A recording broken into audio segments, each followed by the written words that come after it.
नमस्कार, मैं सचिन खुदशा। आप देख रहे हैं ऑनलाइन बुलेटिन। यूपी में उपचुनाव के परिणाम से स्थिति साफ है कि कभी उत्तर प्रदेश जैसे बड़े राज्य में सत्ता चलाने वाली बहुजन समाज पार्टी आज अपना अस्तित्व बचाने के लिए संघर्ष कर रही है। राजनीतिक विशेषज्ञों की माने तो शीर्ष नेताओं से लेकर साधारण कार्यकर्ताओं तक की जनता से दूरी पतन का कारण बनती जा रही है। कभी उपचुनाव न लड़ने वाली बहुजन समाज पार्टी ने इस बार उपचुनाव में सभी 9 सीटों पर अपने प्रत्याशी उतारे, लेकिन वह कुछ खास नहीं कर सके, या यूं कहे कि बसपा को उबारने में सहायक साबित नहीं हो सके तो गलत नहीं होगा। साल 2019 के लोकसभा चुनाव के बाद से बसपा लगातार नीचे की ओर बढ़ती दिख रही है। पहली बार बहुजन समाज पार्टी ने उपचुनाव लड़ने का ऐलान किया था, लेकिन इसमें भी कुछ हासिल नहीं कर सकी। सभी 9 सीटों की बात करें तो किसी में तीसरे या फिर उससे भी निचले पायदान पर नजर आ रही है। इसके पीछे कई कारण हो सकते हैं। इनमें एक प्रमुख कारण बड़े नेताओं का चुनाव प्रचार से दूरी बनाना भी देखा जा रहा है। चुनाव प्रचार से दूरी बसपा के लिए आम जन से दूरी बन गई। उसके प्रत्याशी लोगों के दिलों में जगह तक नहीं बना पाए।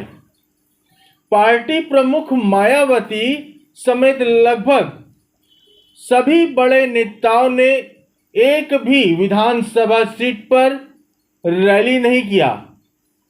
ऐसे में जब सत्तासीन भारतीय जनता पार्टी और विपक्ष समाजवादी पार्टी के साथ मुकाबला कड़ा था, तब भी प्रत्याशियों के कंधों पर ही मैदान फतह करने की जिम्मेदारी दे दी गई।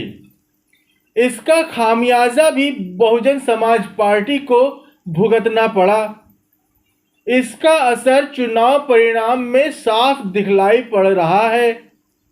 साल 2019 के बाद से बहुजन समाज पार्टी लगातार नीचे की ओर खिसकती जा रही है। आइए एक नज़र डालते हैं साल 2019 के बाद से बसपा के राजनीतिक सफर पर। वर्ष 2019 में लोकसभा चुनाव हुए। इसमें बहुजन समाज पार्टी ने समाजवादी पार्टी के साथ गठबंधन किया। इस चुनाव में बसपा को 10 सीटें हासिल हुई। इसके बाद वर्ष 2022 में हुए विधानसभा चुनाव में बसपा ने सपा के साथ गठबंधन समाप्त कर लिया। इस चुनाव में भी इसका असर दिखलाई पड़ा। बहुजन समाज पार्टी महज 1 सीट पर सिमट गई, जो कि भाजपा के लिए किसी बड़े झटके से कम नहीं था। इसके बाद साल 2024 के आम चुनाव में भी बहुजन समाज पार्टी ने अकेले चुनाव लड़ने की घोषणा की। सभी 80 सीटों पर पार्टी ने अपने प्रत्याशी उतारे। मेहनत भी की गई, लेकिन ना तो आला कमान और ना ही पार्टी प्रत्याशी जनता के मन में जगह बना पाए। नतीजे आए तो बसपा के साथ ही उसके समर्थकों के लिए भी चौंकाने वाले थे। बसपा का खाता नहीं खुल सका था, यानी बहुजन समाज पार्टी को आम चुनाव में 1 सीट भी नहीं मिली। आम चुनाव में मिली करारी हार के बाद बसपा को यूपी में वापसी की उम्मीद थी। शायद इसलिए कभी उपचुनाव न लड़ने वाली बहुजन समाज पार्टी ने इस बार उपचुनाव लड़ने का फैसला लिया। बसपा सुप्रीमो मायावती ने सभी 9 सीटों पर अकेले चुनाव लड़ने का ऐलान कर दिया, लेकिन अब जब नतीजे आ रहे हैं तो बसपा को एक भी सीट नहीं मिल रही। किसी भी सीट पर वह लड़ाई पर भी नहीं दिखलाई पड़ रही है।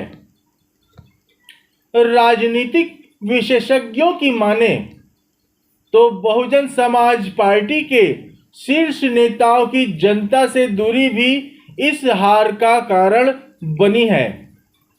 उपचुनाव में सभी 9 सीटों पर प्रत्याशी उतारने के बाद बहुजन समाज पार्टी ने स्टार प्रचारकों की सूची भी जारी की। इसमें पार्टी प्रमुख मायावती, आकाश आनंद और सतीश चंद्र मिश्र जैसे करीब 40 बड़े नेताओं को मैदान संभालने की जिम्मेदारी दी गई थी। लेकिन समय बीतता गया और उत्तर प्रदेश में मायावती समेत लगभग किसी भी बड़े नेता की कोई जनसभा नहीं हुई। आम जन से दूरी का आलम यहाँ तक रहा कि बहुजन समाज पार्टी अपने पारंपरिक वोट भी पूरी तरह से अपने पक्ष में नहीं ला सकी। बहुजन समाज पार्टी का कोर वोटर दलित माना जाता है, लेकिन बहुजन समाज पार्टी उसे भी बांध कर रखने में पूरी तरह असफल साबित हो रही है। चुनाव नतीजों में इसका असर साफ दिख रहा है। संविधान और जाति जनगणना का भी इस पर असर दिखलाई पड़ रहा है। पिछले कुछ समय से संविधान और जातिगत जनगणना को लेकर राजनीतिक बयानबाजी काफी तेज हो गई है। भारतीय जनता पार्टी और समाजवादी पार्टी इस पर अपने अपने गुणागणित के हिसाब से बयानबाजी करते रहे हैं, लेकिन बहुजन समाज पार्टी ने इस पर खुलकर कभी कुछ नहीं कहा। इसका भी असर बसपा के कोर वोटर समेत नए वोटरों पर दिख रहा है।